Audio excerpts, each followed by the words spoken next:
আমার সবথেকে প্রিয় খাবারটি আজকে আমি সবার সাথে শেয়ার করব।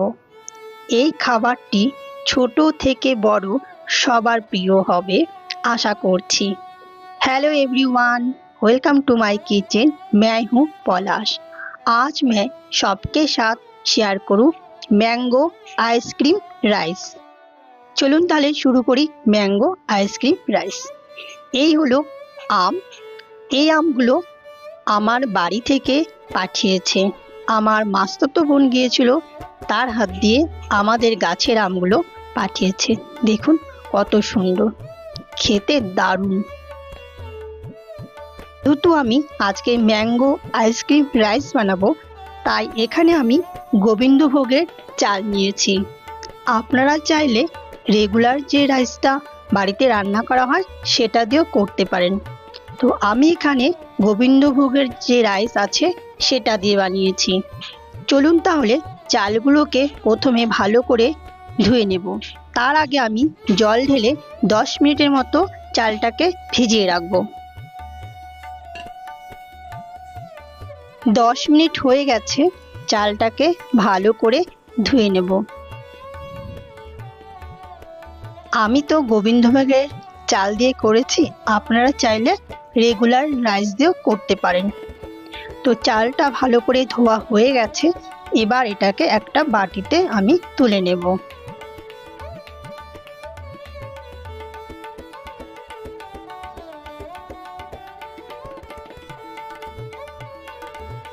চাল ধোয়া শেষ, এবারে গ্যাস অন করে, যেহেতু ভাত রান্না করতে হবে তাই এখানে আমি 2 কাপের মতো জল দিয়েছি।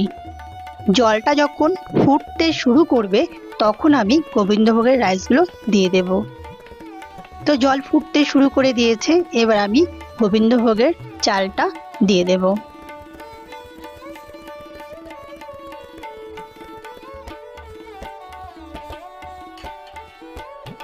গোবিন্দভোগের রাইস রান্না করতে বেশিক্ষণ সময় লাগে না, যদিও আমি 10 মিনিট আগে ভিজিয়ে রেখেছিলাম তাই তাড়াতাড়ি হয়ে যাবে।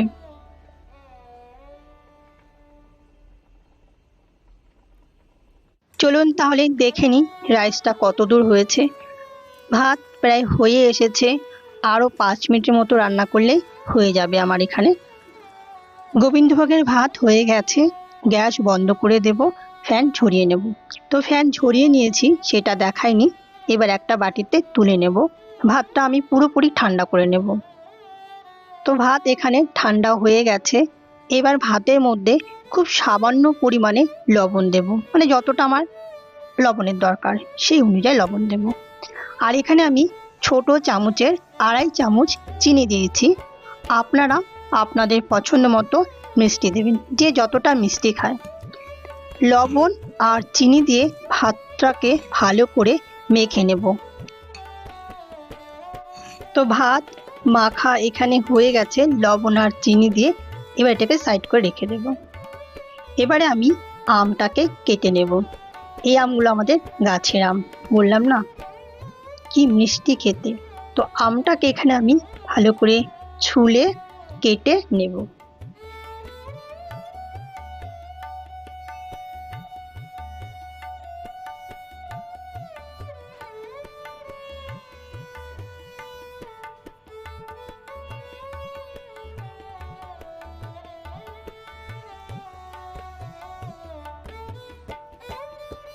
আপনারা কি আগে কখনো ম্যাঙ্গো আইসক্রিম রাইস খেয়েছেন?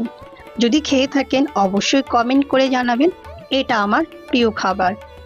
যাই হোক, আম ছোলা হয়ে গেছে, এবার আমটাকে আমি কেটে নেব।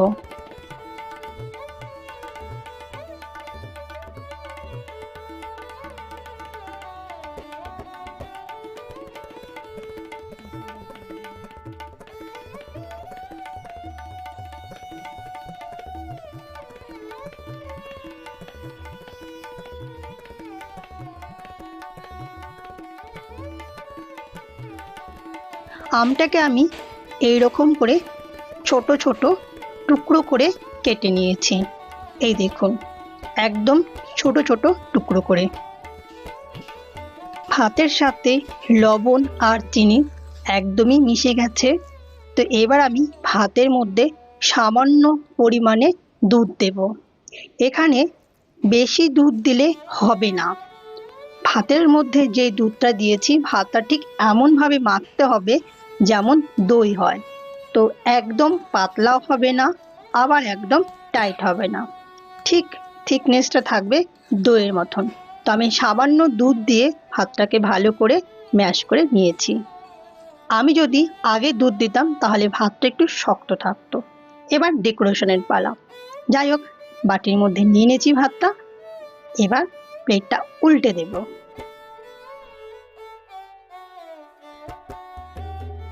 চলুন তাহলে বাটিটা এবার আস্তে করে তুলি। ওঠানো হয়ে গেছে। এবারে আমগুলো ভাতের চারিপাশে সুন্দর করে সাজিয়ে দেব।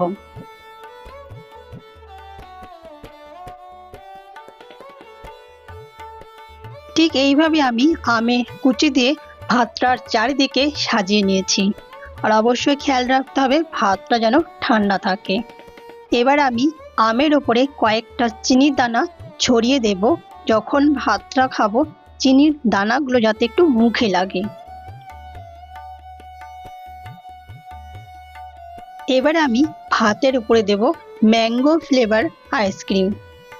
ভাতটা একদমই ঠান্ডা আছে, তাই আইসক্রিমটা একটু গলতে সময় নেবে। বাস, তৈরি হয়ে গেছে আমার ম্যাঙ্গো আইসক্রিম রাইস। যদি ম্যাঙ্গো রাইস আপনাদের ভালো লাগে অবশ্যই লাইক, কমেন্ট, শেয়ার করবেন। আজকের মতো এই পর্যন্ত। আবার নতুন রেসিপি নিয়ে হাজির হয়ে যাব। সবাই ভালো থাকবেন, সুস্থ থাকবেন। एतक्षण संगे थाकार जन्य सबाइके धन्यवाद। आज का रेसिपी अगर आप लोग को अच्छा लगे तो प्लीज़ कमेंट, लाइक, शेयर करना। फिर से मुलाकात होगा नया एक रेसिपी के साथ। पूरा वीडियो देखने के लिए सभी लोग को बहुत बहुत धन्यवाद।